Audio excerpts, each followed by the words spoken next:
Quran, yang ketiga acara ini, yang keempat sesi tanya jawab, yang kelima doa, dan yang keenam penutup. Memasuki acara selanjutnya yaitu pembacaan ayat suci Al-Quran yang akan dibacakan oleh Ibu Atika. Waktu dan layar saya haturkan. Terima kasih Ibu Alfi atas waktunya. A'udzu billahi minasyaitonir rajim. Wa qada rabbuka alla ta'budu illa iyyahu wa bil walidaini ihsana. Imma yablughanna 'indakal kibara ahaduhuma aw kilahuma fala taqul lahuma uffin wa la tanharhuma wa qul lahuma qawlan karima wakhfid lahuma janahadz dzulli minar rahmati wa qur rabbirhamhuma kama rabbayani shaghira. Rabbukum a'lamu bima fi nufusikum in takunu salihina fa innahu kana lil awwabina ghafura. Dan Tuhanmu telah memerintahkan supaya kamu jangan menyembah selain Dia, dan hendaklah kamu berbuat baik pada bapak ibumu dengan sebaik-baiknya. Jika salah seorang di antara keduanya atau kedua-duanya sampai berumur lanjut dalam pemeliharaanmu, maka sekali-kali janganlah kamu mengatakan kepadanya kepada keduanya perkataan dan janganlah kamu membentak mereka, dan ucapkanlah mereka perkataan yang mulia. Dan rendahkanlah diri terhadap mereka berdua dengan penuh kesayangan. Dan ucapkanlah, wahai Tuhanku, kasihilah mereka berdua, sebagaimana mereka berdua telah mendidikku waktu kecil. Tuhanmu lebih mengetahui apa yang ada dalam hatimu. Jika kamu orang-orang yang baik, maka sesungguhnya Dia Maha Pengampun bagi orang-orang yang bertaubat.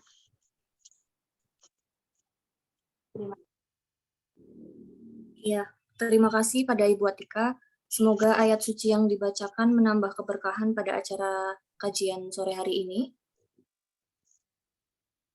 Orang tua, pasangan, dan anak adalah keluarga terdekat kita. Tidak pernah putus untuk saling menyayangi dan mengasihi. Tentunya ada adab-adab yang mengatur kita bagaimana berperilaku baik terhadap orang tua, pasangan, dan anak. Oleh karena itu, marilah kita simak tausiah dari Ustadz Fadli Aliman. Waktu dan layar kami haturkan. Tafadhol Ustadz. Oke, terima kasih. Cek suara dulu, Ibu. Bisa didengar? Iya, bisa. Oke. Baik, bismillahirrahmanirrahim. Uhaikum tahiyatan islamiyah, tahiyatan mubarakan min indillahi wa huwa rabbul a'la. Assalamualaikum warahmatullahi wabarakatuh. Waalaikumsalam warahmatullahi wabarakatuh. Alhamdulillahilladzi an'amana bi ni'matil imani wal islam. Asyhadu an la ilaha illallah wahdahu la syarikalah wa asyhadu anna Muhammadan abduhu wa rasuluhu la nabiyya wa la rasula ba'dah. Allahumma salli wa sallim wa barik ala Muhammadin wa ala alihi wa ashabihi wa man tabi'ahum bi isani ila yaumil qiyamah. Allahumma inna nas'aluka hubbaka wa hubba man yuhibbuka wa hubba amalin yuqarribuna ila hubbika. Allahumma la sahla illa ma ja'altahu sahla wa anta taj'alul hazna idza syi'ta sahla. Shadaqallahul adzim wa shadaqa rasul karim wa nahnu insyaallah ma'asyahidin. Ibu-ibu segenap warga dari Rohani Islam Produksi 1 yang dirahmati Allah Subhanahu wa taala. Bersyukur kita kepada Allah Subhanahu wa taala atas limpahan nikmat dan karunia-Nya di kesempatan sore hari ini kita dipertemukan oleh Allah Subhanahu wa taala dalam kondisi sehat walafiat. Mudah-mudahan hadirnya kita dalam majelis ini Allah jadikan catatan amal soleh di hadapan Allah Subhanahu wa taala, dan mudah-mudahan kita tergolong daripada hamba-hamba yang dicatatkan kategorinya fi sabilillah, karena mau dan bergerak untuk senantiasa mengagungkan ajaran Allah Subhanahu wa taala. Salawat salam semoga dilimpahkan kepada qudwah hasanah kita, yakni Habibana wa Nabiyana Muhammad sallallahu alaihi wasallam. Baik, Ibu yang dirahmati Allah Subhanahu wa taala, di kesempatan hari ini insya Allah kita akan bincang-bincang masih seputar adab, dan yang hari ini dimintakan oleh panitia adalah bagaimana kemudian adab kepada orang tua, adab kepada pasangan, dan adab kepada anak. Nah, insya Allah nanti kita akan bahas. Sesungguhnya ini cukup lumayan berat Ibu ya, karena ini 3 adab harus disampaikan dalam durasi waktu yang sangat-sangat singkat ini. Tapi ala kulihal mudah-mudahan nanti kita bisa menyampaikan walaupun mungkin tidak terlalu detail lah, tapi setidaknya ada gambaran-gambarannya.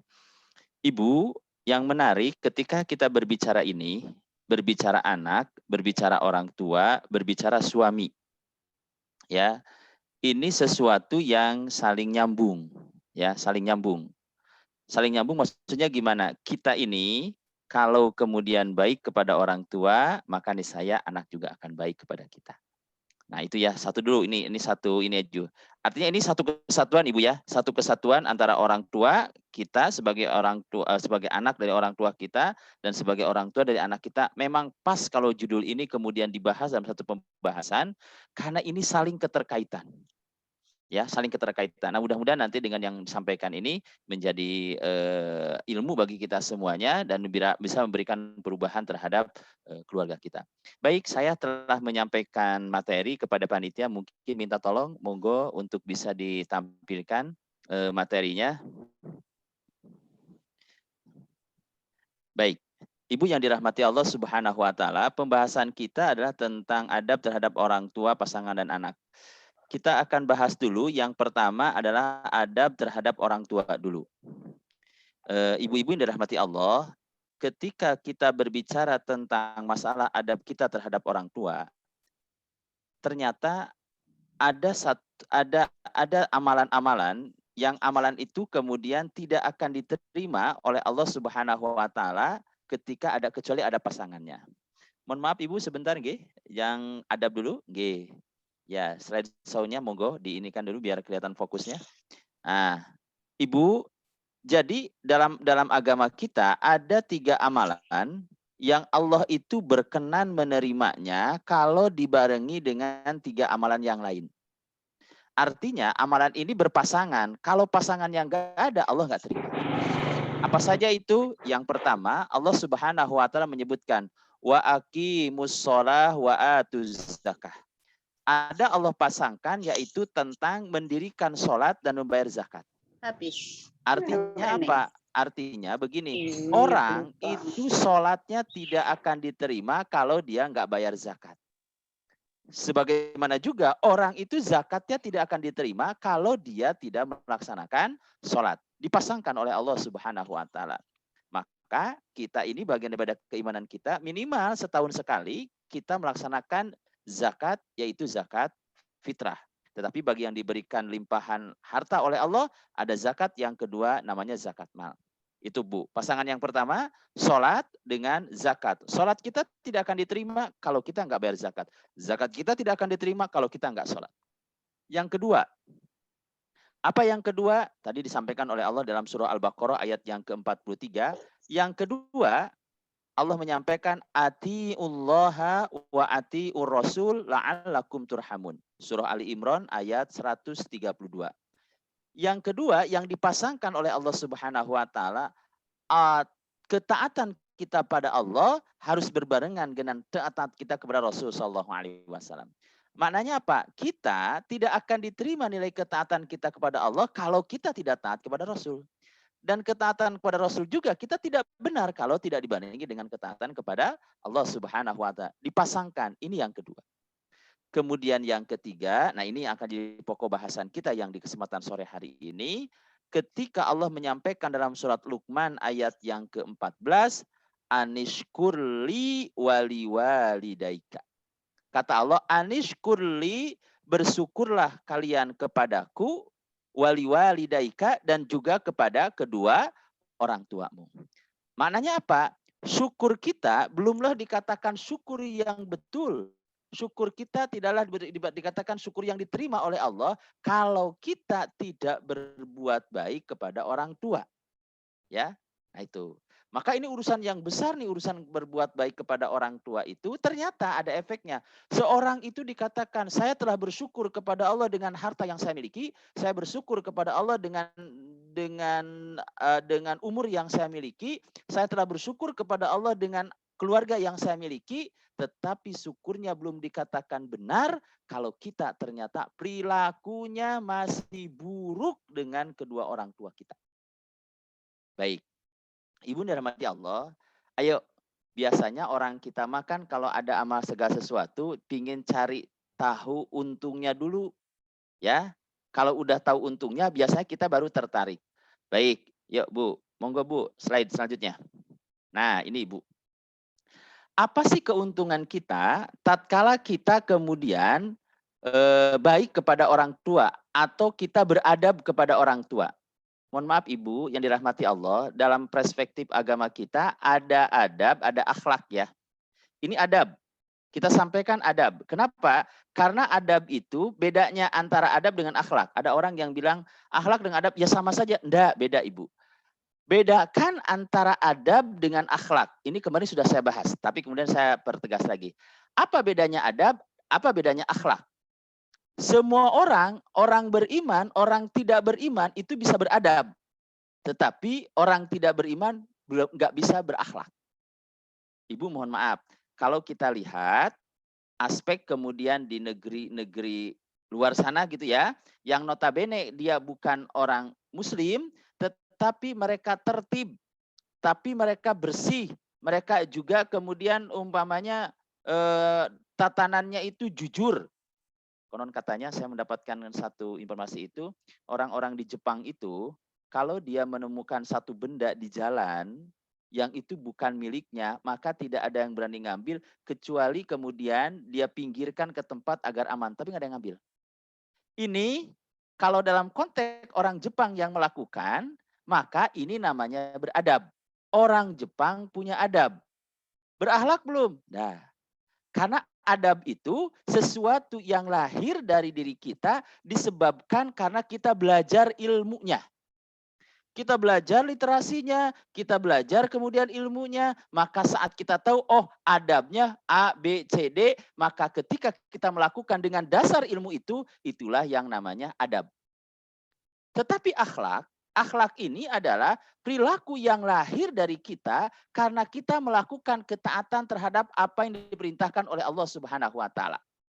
Seseorang yang kemudian dia jujur di dalam perilakunya, kesehariannya itu karena dia melakukan sholat, maka akhlak jujurnya ini adalah buah dari dia beribadah sholat, maka dia menjadi orang yang jujur. Nah, begitu ya. Karena kata Allah, inna sholata tanha anil fahsya iwal munkar. Ya. Nah itu. Jadi kalau akhlak itu adalah merupakan hasil daripada buah daripada ibadah-ibadah kita kepada Allah, sedangkan kemudian adab itu adalah buah dari ilmu yang kita pelajari.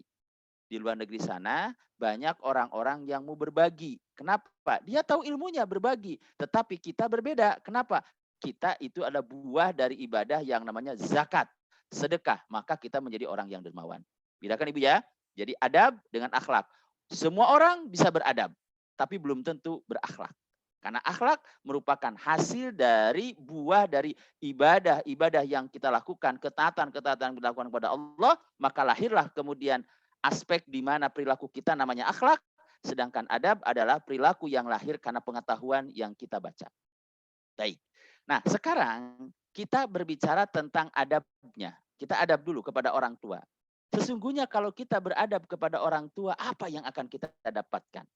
Ya, satu Ibu, yang jelas ketika kita beradab kepada orang tua, baik kepada orang tua, adab kita baik kepada orang tua baik, ternyata beradabnya kita dengan orang tua itu bisa memperbaiki kualitas hidup kita. Ya, bisa memperbaiki. Jadi orang yang ingin merapikan kualitas hidupnya, simple. Ya, simple kalau yang pingin rapi kualitas hidupnya, rapikan hubungan dengan orang tuanya. Tidak ada orang yang sukses kecuali pasti akan dilihat bagaimana sikap dia dengan kedua orang tuanya. Jadi kalau kita hari ini ada yang hidupnya porak-poranda, masalahnya kemudian banyak, hidupnya tidak berkualitas, maka dipastikan dia berawal dari kualitas hubungan bersama dengan kedua orang tuanya.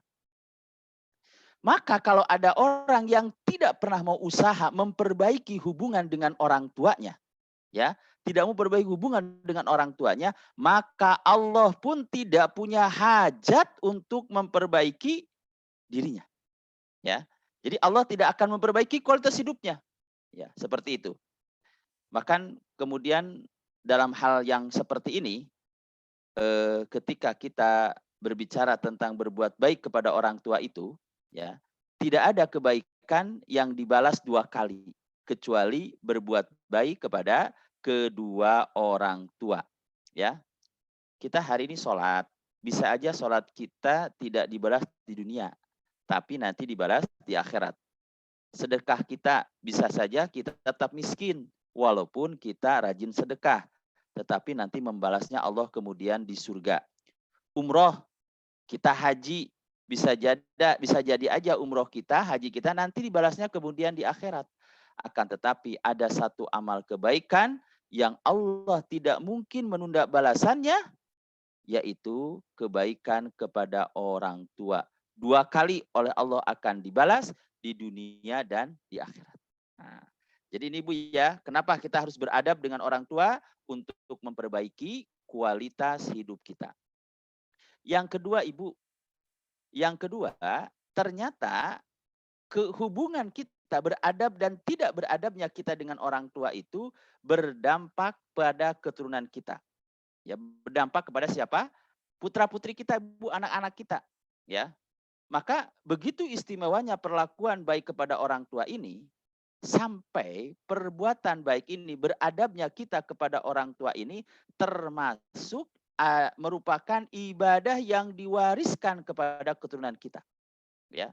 Jadi kita berbuat baik kepada orang tua itu nanti akan diwariskan kepada anak kita, ya. Dan ibadah itu memiliki keserupaan dengan penyakit, ya. Ada penyakit. Kita kan kalau kita kemudian manusia ada punya penyakit yang menurun ke anak kita, ada yang tidak menurun kepada kita. Contoh penyakit yang membawa dampak keturunan itu mungkin ada kayak semacam diabetes, ya. Itu bisa nurun kepada anak-anak kita. Tapi kalau penyakit panu, kadas, kurap, ya separah apapun ya nggak bakal nurun. Nah, Ibu, ketika kita berbicara tentang masalah berbuat baik kepada orang tua itu ternyata ada hal yang kemudian perlu kita catat. Akan berdampak pada keturunan kita. Catatannya apa, Ibu? Orang yang baik kepada orang tuanya, Allah juga akan memberikan anak yang baik kepadanya. Persis sebagaimana dia baik kepada orang tuanya. Jadi kalau kita baik kepada orang tuanya nilainya 100%, berbahagia 100%, maka kita nanti akan dapatkan seperti itu.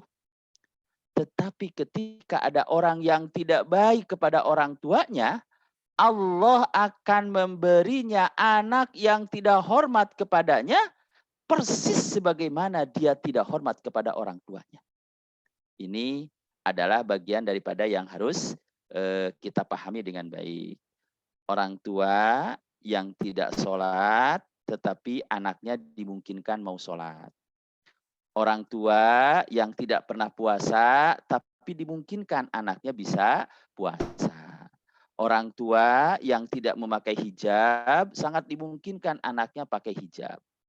Akan tetapi orang tua yang tidak baik kepada orang tuanya, maka dia akan mendapatkan hal yang sama dari anak terhadap dirinya. Ini yang kedua, berdampak pada keturunan. Silahkan, dampaknya pingin baik atau buruk. 3, Ibu. Yang ketiga, ternyata ketika kita berbicara tentang birrul walidain atau beradab kepada orang tua itu, ternyata berbuat baik kepada orang tua atau beradabnya kita kepada orang tua ini sebagai kunci kesuksesan dan kemuliaan. Ya, kunci kesuksesan dan kemuliaan. Ya, banyak di antara kita mungkin ada orang yang pinter, pendidikannya tinggi, ya. Kita ini jujur Ibu, kalau hanya mengandalkan kekuatan diri kita sendiri, Ya, kita hanya menekan diri sendiri. Sungguh kita itu mungkin masih hidup di pinggiran jalan.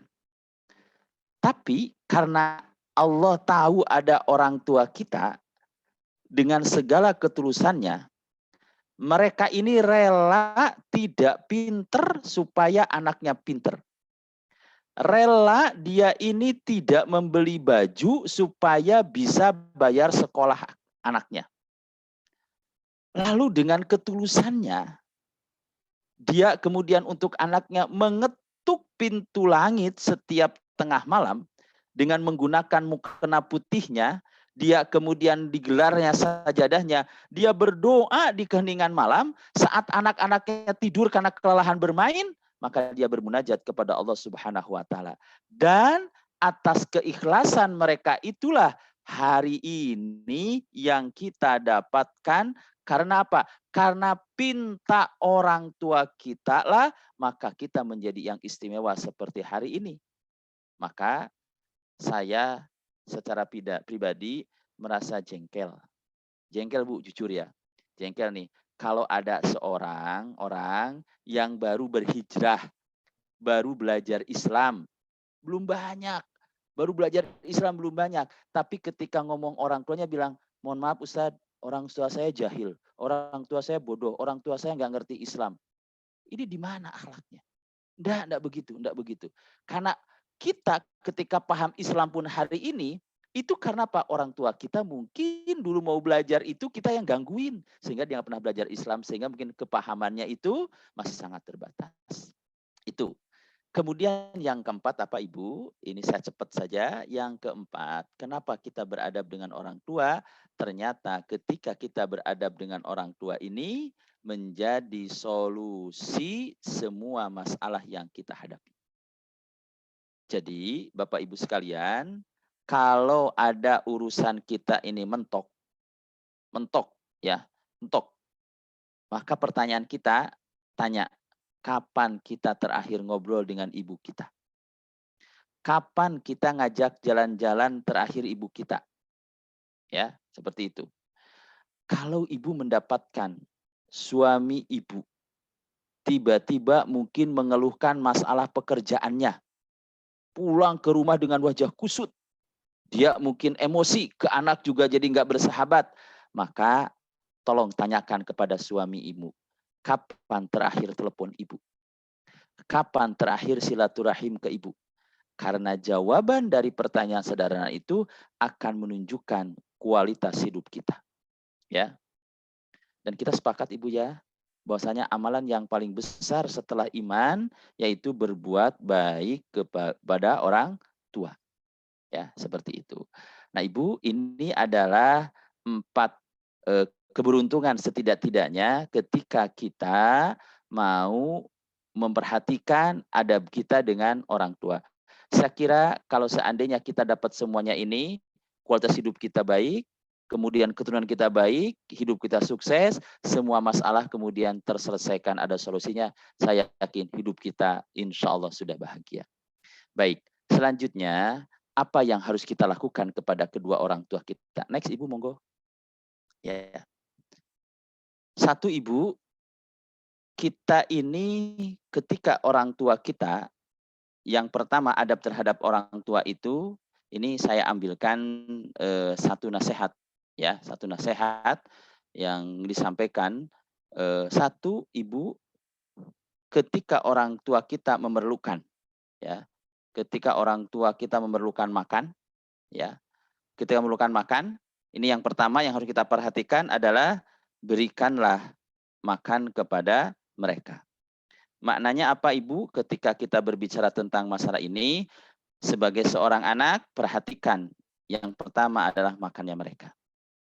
Dan kita jangan sampai menyakiti perasaannya. Bagaimana adabnya ketika kita makan? Adab ketika makan dengan orang tua, pastikan dia makan terlebih dahulu, pastikan dia tidak tersakiti perasaannya.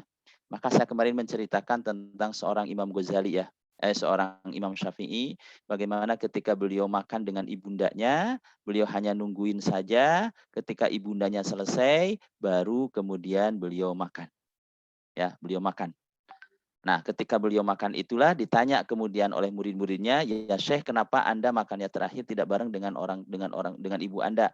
Apa jawabannya? Kata beliau, "Aku khawatir ketika aku makan bersama dengan ibu saya, saat saya mengambil makanan dan makanan itu ternyata diinginkan kretek, artinya pingin makan itu dan keburu diambil oleh saya takut dengan perilaku saya itu menyakiti perasaan hati ibu saya."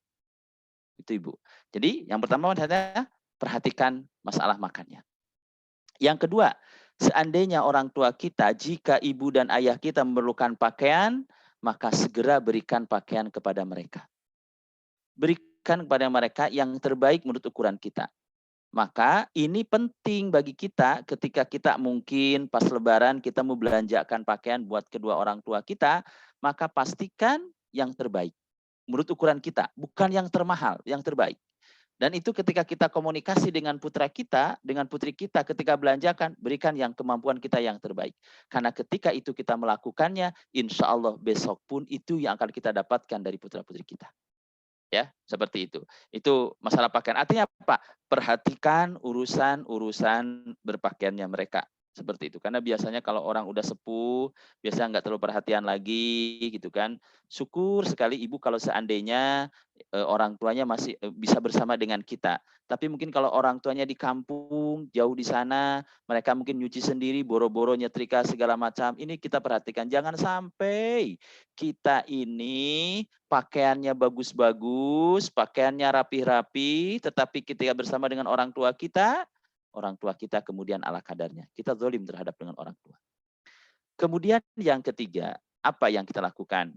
Ketika orang tua kita, ayah dan ibu kita meminta pelayanan kita, maka kemudian layani dengan segera. Oke, layani dengan segera. Ya, jangan sampai nunggu dulu. Oh, nanti dulu. Dan ini memang efeknya Ibu, ya. Kita juga nanti ketika apa-apa nanti. Kita kan kadang-kadang dari kecil nggak kerasa tuh Bu pendidikan kepada anak kita, yang kadang-kadang kita bilang, "Ma, aku makan." "Ya, nanti dulu ya." "Ma, aku mau mandi." "Ya, nanti dulu." Itu bahasa kita waktu anak kita kecil ngomongnya nanti. Ternyata ketika kita besar, kita butuh tenaga dia. "Mas, tolong ini." Dia bilang nanti. "Mas, tolong ini." Dia nanti. Ternyata itu memang hanya berputar arah waktu aja. Ya. Jadi ini Ibu disegerakan. Jadi kalau seandainya meminta pelayanan, syukur Ibu kalau seandainya kita berjauhan dengan orang tua, ada jarak. Tapi dimungkinkan kita kemudian untuk bisa menemuinya, rutin kita bertemu saat kemudian orang tua kita, dan jujur ya, kalau orang tua itu tidak akan mungkin berbicara seperti mintanya kita. Dulu kalau kita sebagai anak minta kepada orang tua, jelaskan, "Bu, aku pingin ke anu." "Bu, Bapak, saya pingin sana." Jelas kita mintanya. Tapi kalau orang tua tidak bakal lisannya menyampaikan kalimat itu kepada kita. Dia nggak mungkin minta pada kita, "Aku tolong diajak jalan-jalan." Nggak mungkin. "Saya tolong dibelikan anu." Nggak mungkin. Tetapi lihat, ketika dia mengomentari sesuatu itulah, ini adalah bagian yang kita harus respon. Contoh kasusnya, ketika kemudian orang tua kita ke rumah, ternyata komentar, dia duduk di karpet, kemudian dia komentar kepada kita, "Duh, karpetnya kok enak banget ya kayak gitu." Maka itu sinyal dia pingin itu. Maka silahkan bawa atau kemudian dibelikan. Jangan sampai bilang, "Dia kan nggak bakal minta orang tua itu." Nah ini ketika berbicara meminta pelayanan. Yang keempat apa Ibu? Ini adab kita kepada orang tua, ketika orang tua kita memanggil, sambutlah dengan segera penuhan panggilannya. Kita sudah berjauhan ya dengan orang tua kita, terpisah mungkin tempat yang jauh. Ya setidak-tidaknya panggilan itu kita punya rutinitas kemudian untuk berkomunikasi. Jangan sampai kemudian tidak respon. Ya, tidak respon. Kenapa? Khawatir ketika kita dipanggil sama orang tua kita tidak respon, ternyata orang tua kita dipanggil duluan sama Allah Subhanahu wa taala. Maka saat itulah kita akan menyesal seumur hidup. Next Ibu. Ya. Nah, terus yang kelima apa Ibu? Yang kelima, ketika kita orang tua memerintahkan sesuatu, taati selama bukan maksiat. Nah, tentu dalam kategori ini bagi ibu khususnya ya, bagi ibu karena ibu punya suami, nilai ketaatan sekarang berubah kan? Ibu dulu surganya ada di orang tua, di ibu. Tapi sekarang surganya ada di suami. Maka tidak boleh kemudian perintah orang tua kepada ibu itu menjadi ibu melanggar ketaatan kepada suami. Tidak boleh. Ketika ibu dibilang sama orang tuanya, karena ibu sebagai anak perempuan dibilang, Mbak bisa pulang dulu enggak? Tidak berarti kemudian dengan aspek ini ibu langsung pulang. Tapi harus izin kepada suami. Maka tatkala kemudian ibu izin sama suami, ketika suami tidak mengizinkan, ternyata dia bilang, gak usahlah nanti aja. Maka mohon maaf, walaupun di sini ada kalimat ketika diperintah segera untuk melaksanakannya akal bukan yang maksiat, maka dalam posisi ibu sebagai seorang istri, maka wajib taat sama suami. Ya, wajib taat sama suami. Nah, maka ketika taat sama suami inilah, ini yang akan nanti nilai kebaikan akan sampai kepada orang tua kita.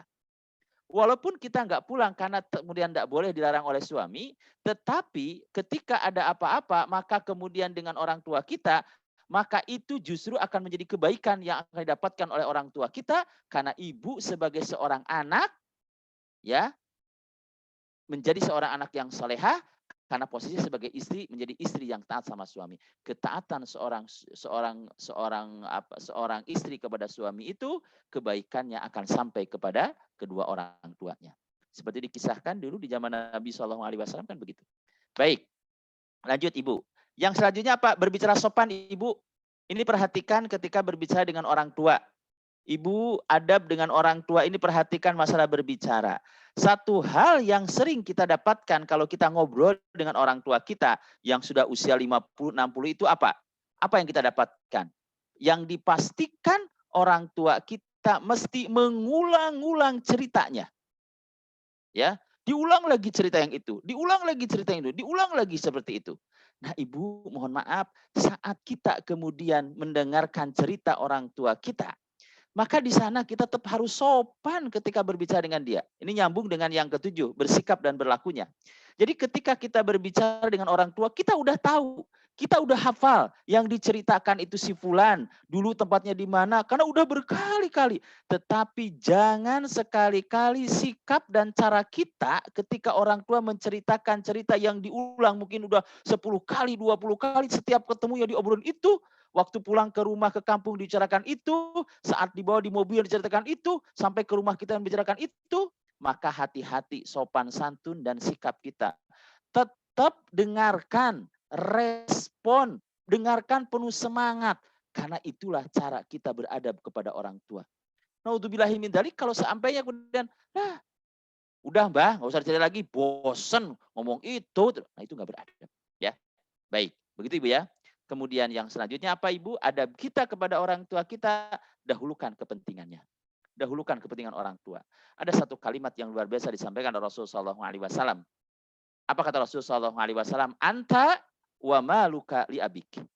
Diri kamu, jiwa kamu, dan hartamu itu adalah milik orang tuamu.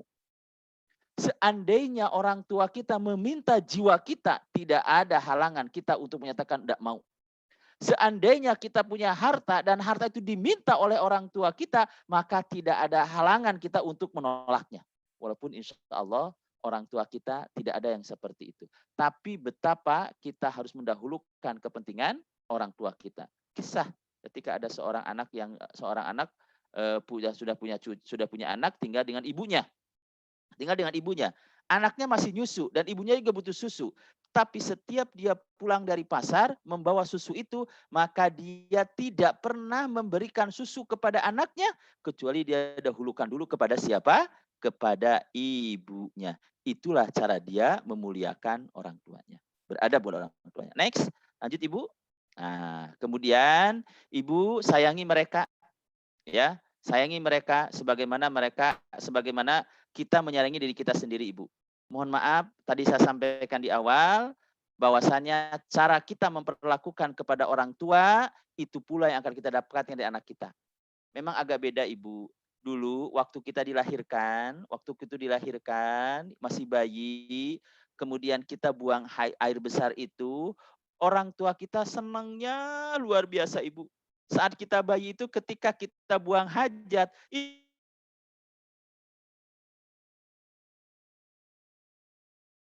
Ibu. Mari kita cek sekarang. Saat orang tua kita buang air besar karena sudah kembali lagi seperti bayi, apakah sikap kita bisa seperti orang tua kita saat kita kecil atau tidak?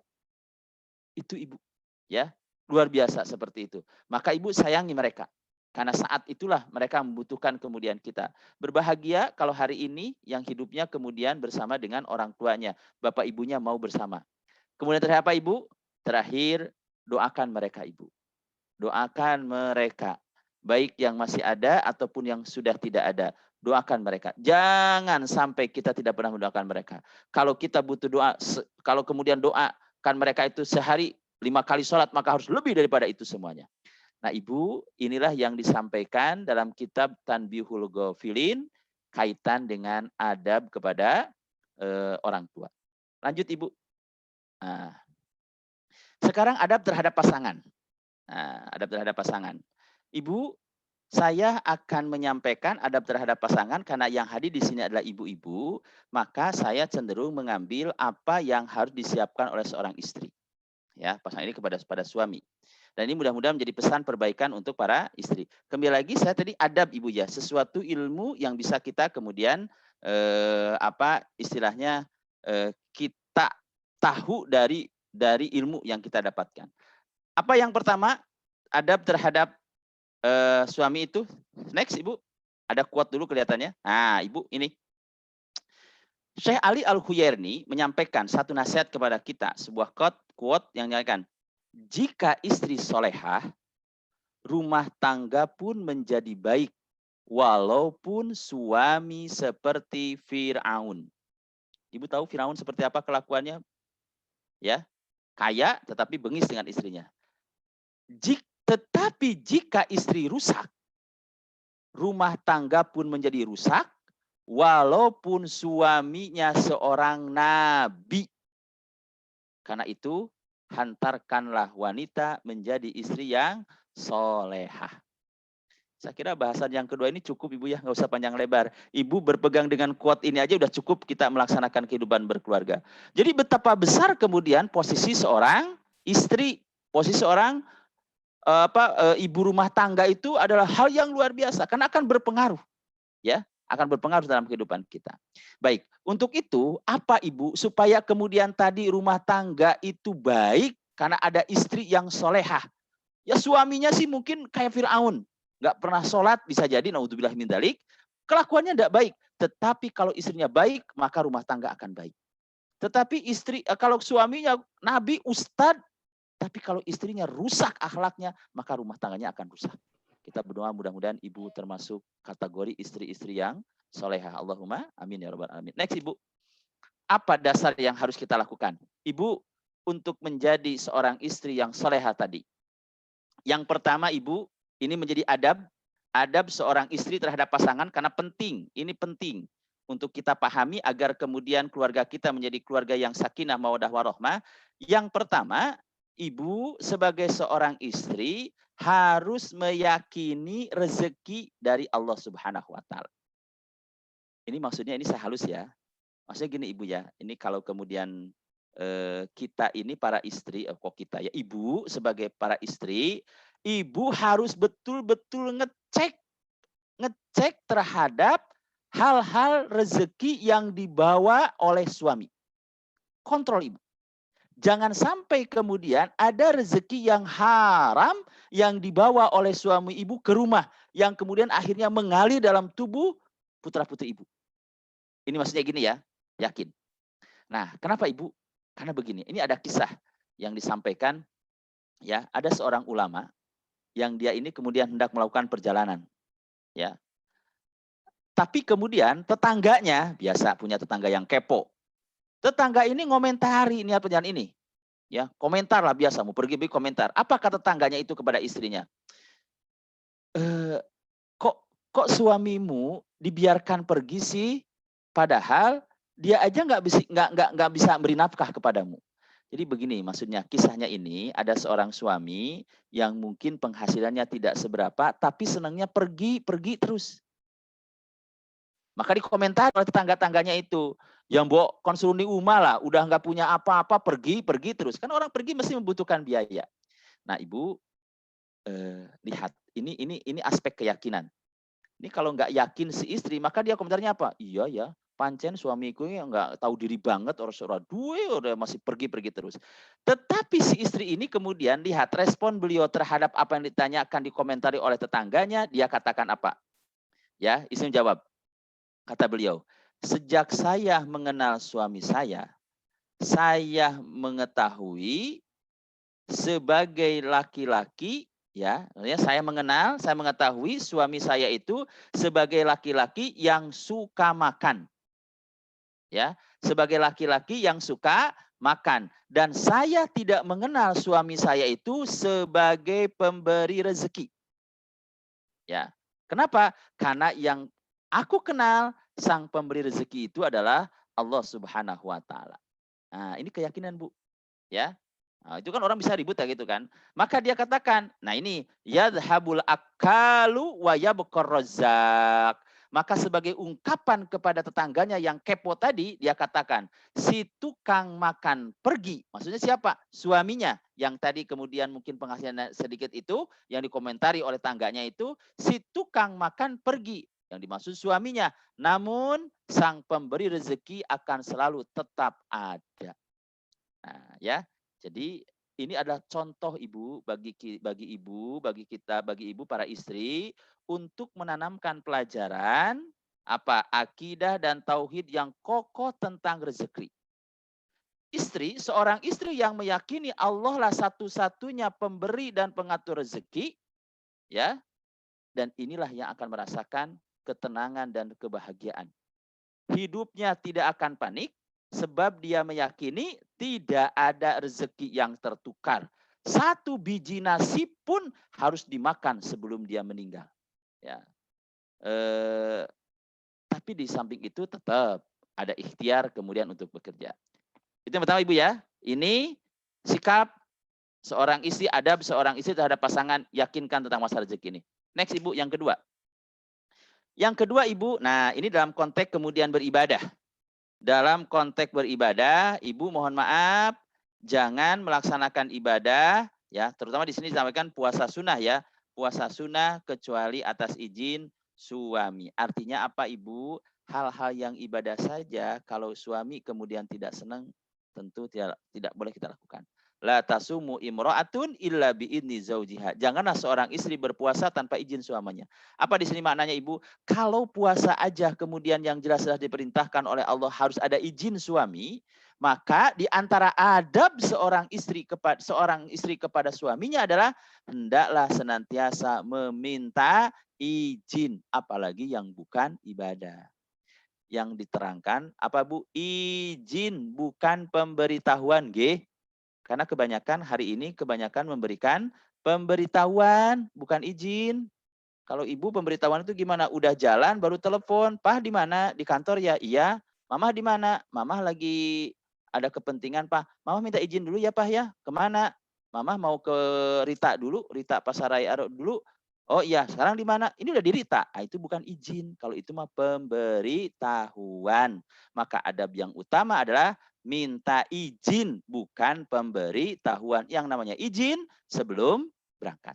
Maka ini untuk yang ibadah aja izin, apalagi di luar itu. Penting bagi seorang istri beradab dalam konteks ini. Next, Ibu, ketiga. Nah, Ibu, yang ketiga, adab seorang istri kepada pasangannya itu, Ibu, jangan panik ketika ada masalah-masalah yang ruwet. Ya, jangan panik. Ya, jangan panik. Ya, pokoknya ada masalah apa di keluarga, ibu itu harus yang menjadi penang. Layaknya kemudian Khadijah. Ibu, di zaman dulu ada seorang seorang keluarga yang namanya Abu Thalhah. Ya, Abu Thalhah dan Ummu Sulaim. Jadi Abu Thalhah ini pergi mencari nafkah, kemudian Ummu Sulaim di rumah dengan putranya. Ya. Kemudian ketika Abu Thalhah itu pergi, ternyata biidnillah putranya itu sakit, ya, sampai kemudian menemui ajalnya, wafat anaknya ini.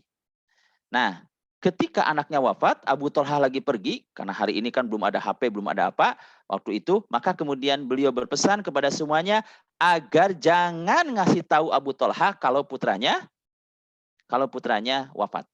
Ya. Maka kemudian saat Abu Thalhah itu pulang, dia bertanya kepada istrinya, apa yang dilakukan oleh putranya. Nah, Ummu Sulaim itu tahu kalau anaknya meninggal, tapi dia tidak memberikan jawaban apa-apa.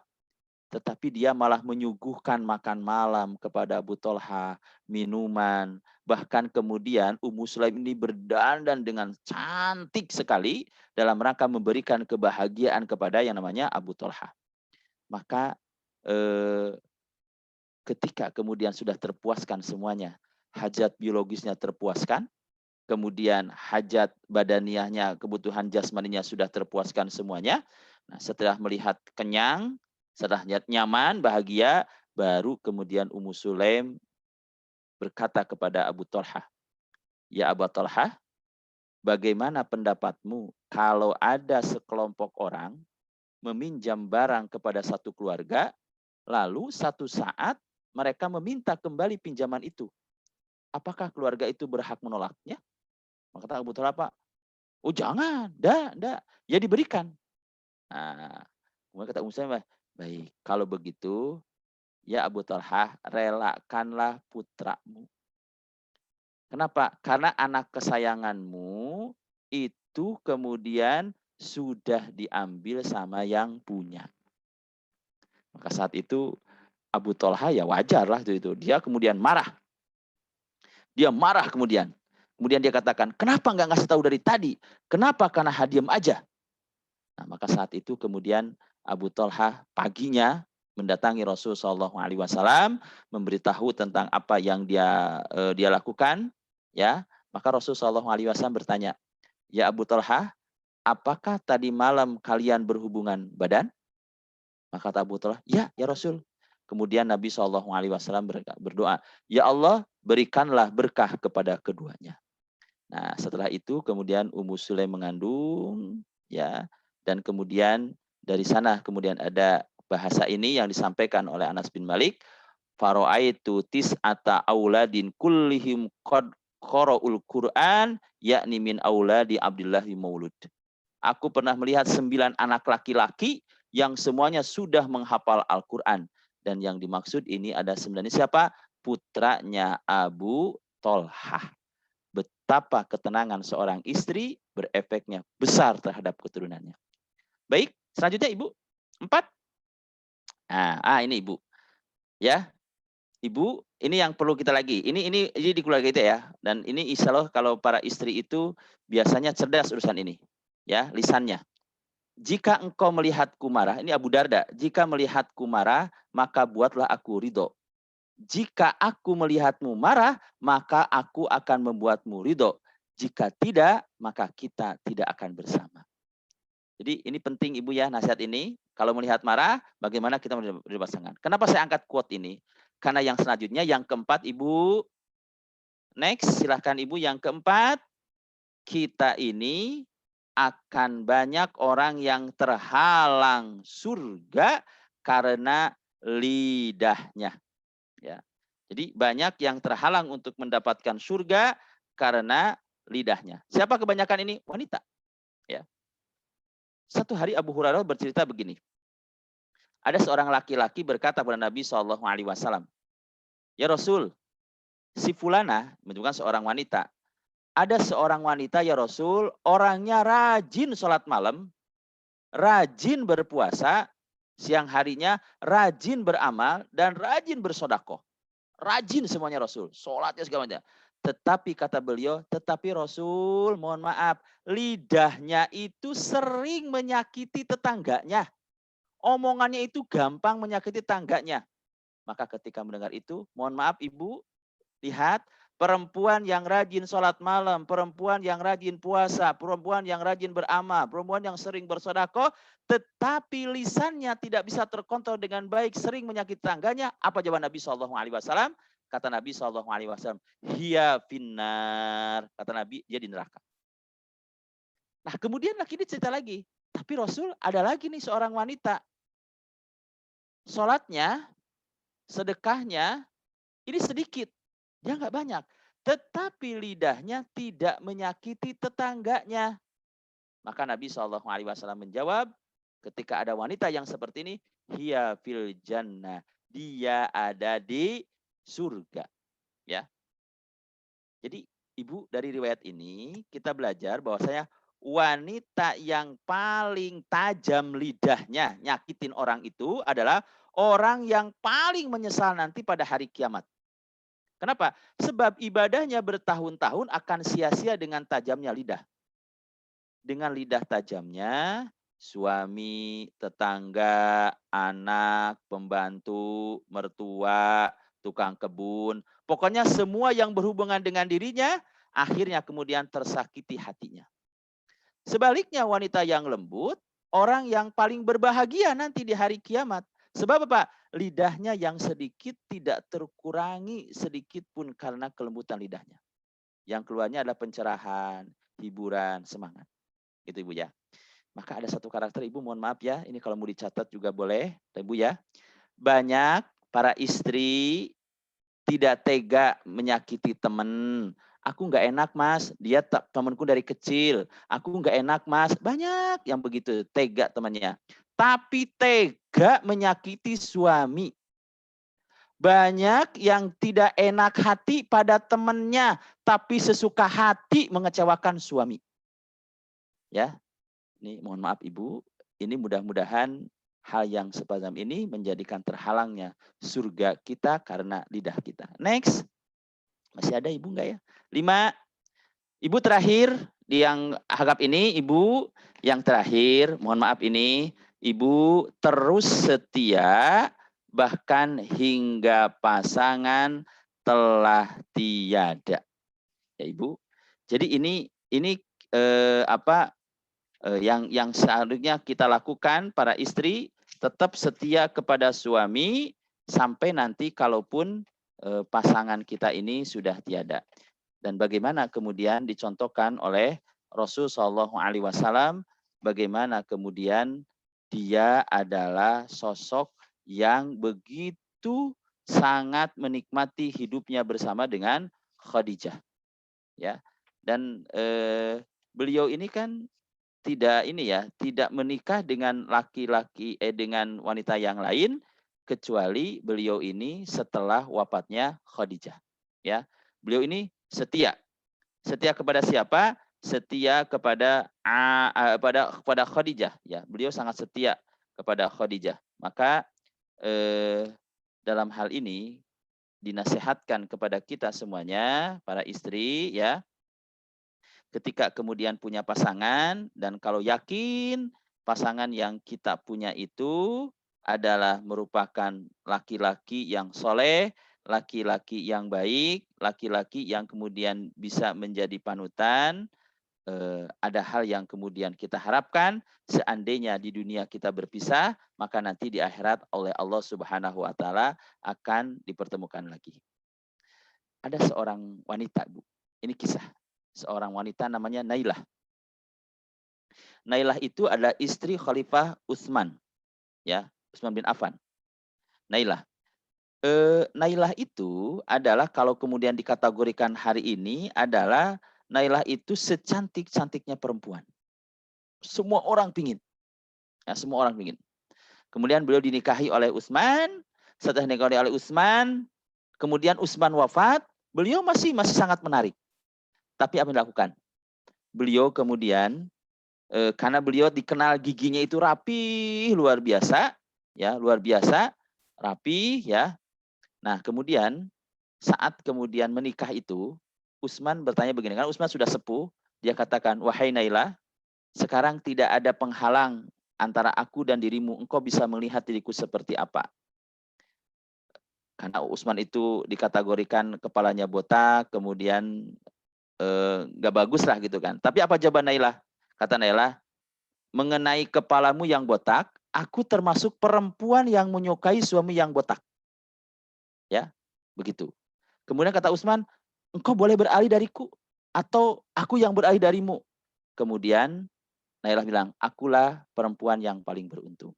Maka lihat Ibu, terus setia bahkan sampai pasangan telah tiada itu, Nailah ketika Utsman meninggal, padahal banyak laki-laki yang datang kepada beliau, maka beliau kemudian merusak giginya agar kemudian orang itu tidak tertarik lagi kepadanya. Kenapa? Karena beliau katakan, demi Allah tidak ada seorang laki-laki pun setelah Utsman wafat yang bisa membersamaiku. Itulah kesetiaan ketika dia yakin pasangannya ada orang yang baik. Next, Ibu. Ya, ini Ibu 10 nasihat dari binti Al-Haris, Ummamah binti Harith, ya, kepada anaknya ketika menikah. 1, 2, tunduk padanya Ibu. Qanaah dengan apa yang dimiliki oleh suami. Kemudian perhatikan mata dan hidungnya. Maksudnya gimana Ibu perhatikan mata dan hidungnya? Jangan sampai matanya melihat yang tidak nyaman, jangan sampai hidungnya mencium bau yang kurang enak. Perhatikan tidur dan makannya Ibu. Kenapa? Karena orang laki-laki itu kalau tidur dan makannya tidak diperhatikan, itulah sumber kemarahan. Kemudian jaga hartanya, ya, pelihara keluarga dan kerabatnya. Ibu hati-hati, jaga hubungan baik dengan kerabat-kerabatnya. Kemudian jangan menentang perintahnya dan jangan menyebarkan rahasianya. Ini nasihatnya saya rangkum di terakhir. Next Ibu agak cepat ini. Nah, sekarang kepada anak, ya. Baik, nah itu saya adab orang tua kepada anak. Baik, Ibu saya cepat aja ini. Bagaimana Ibu adab orang tua kepada anak? Ini saya ambilkan nasihat dari Imam Ghazali. Ya, next. Yang pertama, Ibu, bantu putra kita untuk bersikap baik kepada orang tua. Maksudnya kepada siapa? Kepada kita. Jadi perlu kita bantu. Ya, bantu anak kita untuk bersikap baik kepada orang tua, kepada kita. Ya. Nah, maka dalam hal ini, Ibu, yang perlu kita lakukan adalah anak-anak kita supaya baik kepada orang tuanya, ini sangat dipengaruhi oleh perilaku kita kepada orang tua kita. Ya. Jadi kalau kita baik dengan mereka, tentu mereka akan balas kebaikan. Yang kedua, adab kita kepada anak tidak memaksa berbuat baik melebihi batas kemampuannya.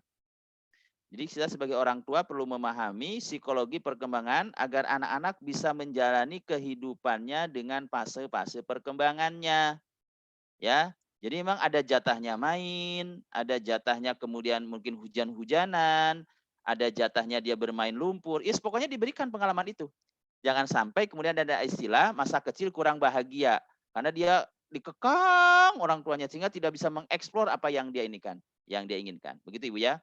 Jangan memaksa berbuat baik melebihi batas kemampuannya. Contoh, ketika kita melatih anak kita berpuasa, maka kalau memang mampunya sampai duhur dulu.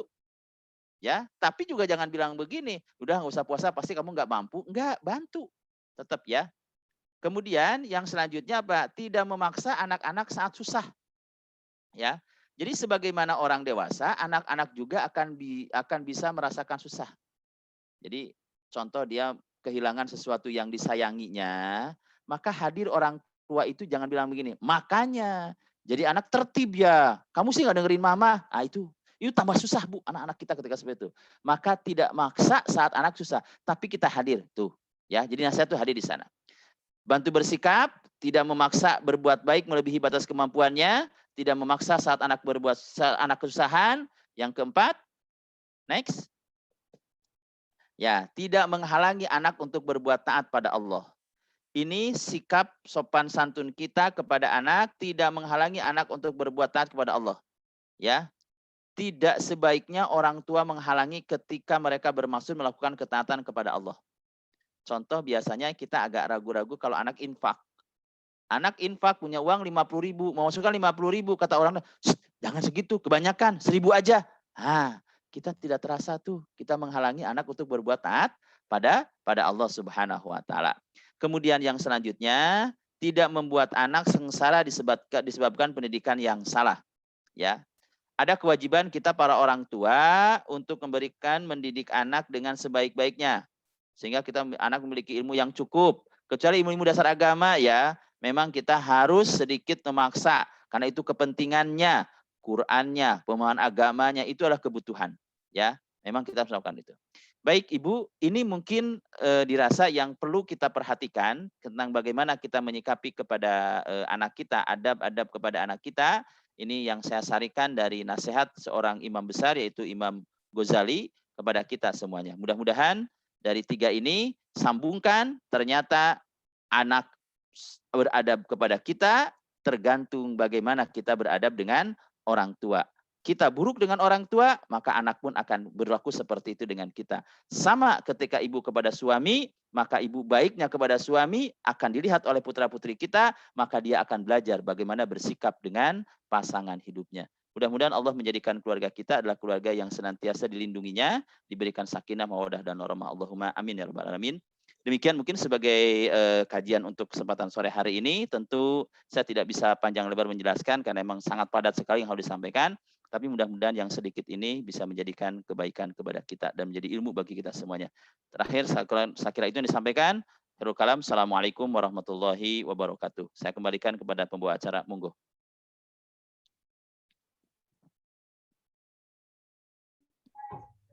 Ya, jazakallahu khairan.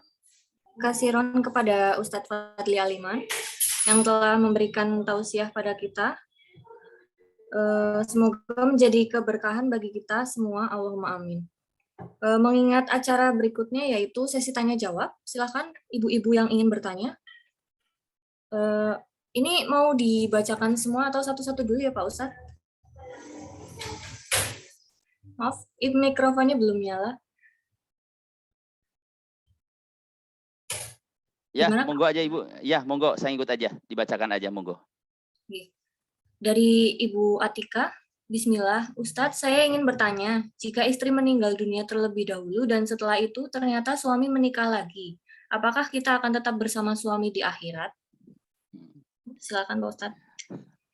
Ya, ini ada yang berdoa. Mudah-mudahan kejadiannya memang ini antara yang duluan mana itu gitu Bu ya. Biasanya sih begitu Bu ya. Kalau yang duluan ibu, mesti bapak mah tenang. Dan saya melihat begitu kalau suami istri, kalau suami meninggal duluan, rata-rata para istri mah kuat sendiri sama dengan anak-anaknya. Kemudian yang kedua, tapi kalau si istri duluan, rata-rata suami ya punya istri lagi, begitu ya. Nah Ibu bagaimana nih dengan hal ini? Apakah kemudian nanti kita akan bersama dengan suami kita? Ya Ibu, insya Allah seperti itu. Karena akan dipasangkan dengan suami yang terakhirnya. Ya makanya kemudian kalau kita lihat, nanti yang paling terpenting Ibu selama di dunia itu kita baik dengan suami. Tadi yang saya taatnya Bu ya. Tidak boleh kemudian apa istilahnya itu mendolimi kepada suami Ibu ya. Seolah-olah kemudian suami kayak semacam menjadi apa ya, kan ada istilah kemudian DKI ya, di bawah ketiak istri. Jadi kita itu dominan, suami itu diomelin terus. Itu Ibu sesungguhnya kalau ada para istri yang begitu sama suaminya, itu disebutkan ada riwayat, kemudian para bidadari itu berdoa kepada Allah Subhanahu wa taala. Ibaratnya mereka menunggu suami yang itu seperti itu gitu oleh mereka. Jadi insya Allah Ibu ketika Ibu bersama dengan suami, kalau yang kemudian suami Ibu ini baik dan Ibu nanti ditakdirkan kemudian oleh Allah bisa masuk surga bersama, nanti insya Allah al-haqna bihim dzurriyyatahum, nanti akan dipertemukan oleh Allah Subhanahu wa taala. Yang paling terpenting sekarang kita kan mengusahakan agar bagaimana kita bisa masuk surga bersama. Itu yang paling utama dulu. Insya Allah Ibu begitu ya. Tapi jangan dipikirkan kemudian nanti di surga, loh nanti di surga gimana dengan istri yang kedua? Ibu jangan menggambarkan di surga itu nanti seperti rasa di dunia. Ibu merasa enggak, mungkin kalau orang yang hari ini kemudian istrinya 2 atau istrinya 3, istrinya 4 kan mesti ada ketidakadilan, nanti disakiti. Rasa itu udah enggak ada nanti Ibu di surga itu. Ya, rasa itu udah nggak ada di surga itu. Jadi rasa benci, rasa ini udah nggak ada. Sama ketika kemudian para suami, kalau kemudian nanti di surga dihadapkan, dia ada bidadari, kemudian ada istrinya, kira-kira ibu sebagai seorang istri dengan bidadari, cantikan mana? Saya hakul yakin cantikan bidadari mungkin ya. Mungkin saya juga nggak tahu si bidadari. Tetapi ternyata dalam riwayat, seorang suami ketika nanti dihadapkan, di hadapannya ada 2 wanita, yang satu bidadari, yang satu istrinya, mana yang dipilih? Yang akan dipilih adalah istrinya, bukan bidadari. Jadi ibu hebat akan mengalahkan para bidadari itu. Asal, syaratnya tadi apa? Kesolehan itulah yang mengantarkan mendapatkan surga Allah Subhanahu wa taala. Ngatain Ibu ya? Jadi itu saya kira pertanyaannya yang disampaikan dari Ibu Atika Indri ya, tapi saya doakan mudah-mudahan Ibu ya nanti semuanya kemudian diberikan keselamatan oleh Allah Subhanahu wa taala sampai ajal menjemput. Syukur-syukur nanti kemudian ya ibaratnya bisa menikmati hidup semaksimal mungkin di dunia ini, bisa membuat amal yang sebanyak-banyaknya, sehingga ibu dengan suami nanti ditakdirkan oleh Allah kemudian masuk di surga, dan usah khawatir, jarak berapapun nanti akan dipertemukan oleh Allah Subhanahu wa taala. Yang jelas syaratnya apa?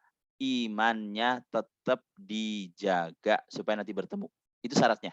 Ngaten Ibu. Oke, mudah-mudahan tidak puas ya Bu Atika dengan jawaban saya. Matur nuwun. Saya kembalikan kepada hostnya. Tafadhol Ibu.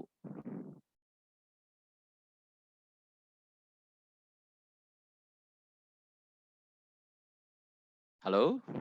Wah, ini kayaknya ada trouble. Ya, terima kasih jawabannya untuk Pak Ustadz. Oke. Monggo ibu-ibu yang mau bertanya atau raise hand, silahkan. Akan ada door prize voucher untuk penanya gitu.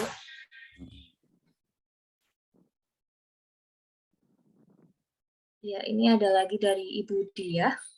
Assalamualaikum Ustadz. Maaf mau tanya, sikap kita bagaimana kalau ortu suka menyakiti hati tetangga? Baik. Ini mungkin orang tuanya malah yang menyakiti, bukan dirinya ya, seperti itu. Bagaimana? Satu, kita tentu ketika memberikan nasihat kepada orang tua kita juga harus hati-hati. Kalau itu tidak baik, gitu ya. Jangan sampai kita menjaga ada ketimpangan. Saya kira kasus yang ini tidak sedikit ya, tidak sedikit orang tua kita yang mungkin sering ngomongin tetangga atau nyakitin tetangga, itu mungkin tidak sedikit yang kejadian seperti itu. Nah, yang pertama tentu ketika kita tahu bahwasanya orang tua kita seperti itu, yang pertama tentu dikomunikasikan. Tetapi ketika mendakwahi kepada orang tua itu, cara yang kita lakukan itu harus dengan cara yang terbaik. Kalau dalam kemudian Allah menyebutkan ud'u ila sabili rabbika bil hikmati. Harus dengan hikmah. Hikmah itu apa? Kalau kemudian diibaratkan dulu hikmah itu bagaimana kemudian Hasan dan Husain, ini kisah hikmah. Hasan dan Husain ketika beliau ini kemudian melihat ada satu orang tua yang wudhu dan wudhunya salah. Wudhunya salah. Total salahnya itu, nggak benar. Hasan dan Husain ini pingin nasihati orang itu. Tetapi kemudian dia kan, ini hikmahnya beliau. Nggak langsung menegur kemudian, kayak wudhu kakek salah. Nggak begitu. Tapi beliau gimana? Beliau katakan kepada siapa? Beliau katakan kepada kakek tua itu, dia katakan, kakek, saya dengan saudara saya akan lomba wudhu. Kakek jadi jurinya. Tolong dilihat siapa di antara kami yang wudhunya paling benar. Yang benar siapa? Wudhulah kemudian Hasan dan Husain, dan ternyata si kakek ini melihat, ternyata apa? Semuanya sama persis. Nggak ada yang salah. Maka ketika itu terjadi, selesai, gimana kek? Enggak, kamu dua-duanya benar wudhunya. Tetapi selanjutnya apa? Kakek ini mendapatkan hikmah dari itu, kalau dia salah wudhunya, sehingga wudhulah seperti wudhunya contohkan Hasan dan Husain. Itu hikmah.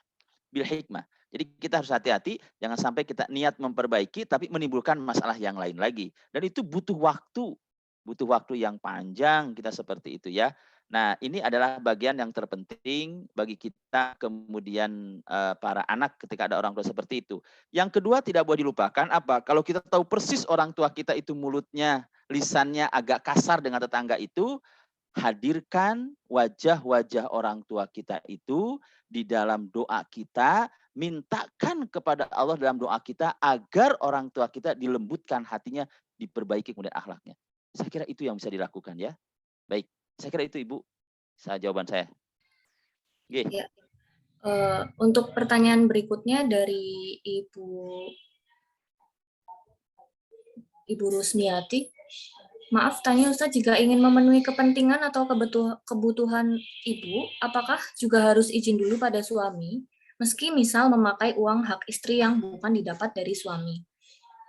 Ya, baiknya begitu Ibu ya. Jadi kita dalam rangka kemudian membangun komunikasi yang baik.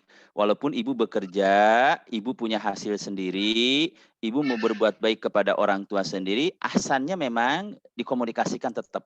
Ya, bahkan baiknya supaya kemudian menjadikan hubungan antara kemudian mungkin suami ibu sebagai anak mantu dengan orang tua ibu sebagai mertua jadi baik, kalau bisa memang berbuat baik kepada orang tua itu silang, Bu. Ya, silang. Jadi ke orang tua ibu kalau bisa yang nyampaikan suami. Kemudian kepada suami yang nyampaikan adalah ibu, ya, seperti itu. Nah, dalam konteks ini untuk menguatkan dan mengeratkan ibu. Karena nanti kalau seandainya walaupun kemudian umpamanya, "Loh, enggak harta saya kan?" Silakan aja. Iya, tapi berbuat baik kepada orang tua seperti itu kalau mau dikasihkan buat jadi masalah. Kecuali ibu ya, ini kecuali kalau memang suami ibu itu orangnya pelit, susah. Wah, pokoknya sorry, pelit gitu ibu. Nah, itu mungkin ada pengecualian ya kalau seperti itu. Tetapi kalau seandainya suami ibu baik-baik saja, dia nggak ada alasan untuk tidak mengkomunikasikannya. Karena kalau pelit itu memang bahkan karena Nabi SAW kan ada ya, boleh mengambil hartanya gitu ya, boleh mengambil harta suami yang pelit itu boleh tanpa izin boleh mengambil. Tapi dengan syarat apa? Untuk hanya kebutuhan yang diperlukan, itu bolehnya. Jadi kita ngambil uang 100.000 karena butuhnya 100.000, itu boleh tanpa izinnya. Tapi kalau kemudian butuhnya 100.000, tapi pas di dompet adanya 300.000 diambil 300.000, itu yang nggak boleh. Ya, seperti itu. Jadi dalam hal ini, Ibu memang betul kalau kita para istri kemudian punya penghasilan, silahkan itu dananya mau dilakukan untuk kebaikan-kebaikan dia, beramal kepada orang tuanya, boleh, silahkan sebut. Tapi tentu berkomunikasi dengan pasangan hidupnya jauh lebih baik untuk menjaga keharmonisan dalam keluarga dan tidak ada saling curiga. Insya Allah kalau suaminya yang paham dengan agama, insya Allah dia tidak akan menghalangi istrinya berbuat baik kepada orang tuanya. Insya Allah begitu, Ibu. Ya, ada beberapa pertanyaan lagi dari Ibu Nani Rohman. Assalamualaikum Ustadz, bagaimana cara kita untuk memberitahu orang tua yang jarang untuk beribadah seperti mengaji? Ya, ini bagian daripada ikhtiar kita, Ibu ya. Bagaimana cara ngasih tahunya? Sependek yang saya tahu, ternyata hidayah itu kan Allah datangkan dari berbagai macam cara, Ibu. Bisa jadi itu orang tua kita, umumnya dia nggak mau ngaji atau nggak bisa ngaji. Tapi ternyata ketika melihat putra ibu yang cucunya yang masih kecil, kemudian dia pinter ngaji, bagus, dan dia kemudian senantiasa umumnya ngobrol sama Mbah Putri, Mbah Kakungnya, "Mbah, aku dengerin ya, aku udah selesai nih, juz 30 dengerin ya." Walaupun kita juga tahu kalau mbahnya itu nggak bisa ngaji gitu ya. Tapi hadirkan putri ibu, hadirkan putra ibu, yang itu cucunya. Ibu desain sedemikian rupa agar dia kemudian hadir ke rumah, kalau nggak jauh, pendengarkan. Walaupun Mbah Kakung dan Mbah Putrinya, ibu tahu kalau dia nggak bisa ngaji. Jangan sampai ibu bilang begini, "Ngapain dengerin ke Mbah Kakung, Mbah Putri? Kalau dia nggak bisa ngaji, percuma, nggak usah." Enggak. Siapa tahu hidayah itu nanti datang dari cucunya, datang dari putra ibu, bukan dari ibu. Tidak ada kata terlambat. Terus aja, Bu. Terus. Artinya apa? Perlu desain yang luar biasa ketika kita menghadirkan orang tua yang seperti itu. Ibu, ada seorang ustadz yang menceritakan bagaimana dia berdakwah kepada mertuanya sama istrinya. Dia bersama-sama dengan istrinya karena tahu bapak ibunya itu pemahaman agamanya memang mungkin belum begitu banyak, walaupun dia soleh, dia baik, dia orang lurus, tapi karena memang asupan agama ilmu itu belum dapat. Nah, dia bagaimana? Dia mempunyai agenda rutin bertemu dengan orang tuanya. Rutin dia datang. Dan datang hanya apa? Hanya ngobrol. Alhamdulillah, Ibu, ternyata setelah 13 tahun dia melakukan dakwah kepada 10 tahun ceritanya. 10 tahun dia terus rutin kemudian kepada orang tuanya itu hadir, apa yang terjadi? Orang tuanya ini yang dulu jarang ke masjid, sekarang beliau menjadi ahlul masjid.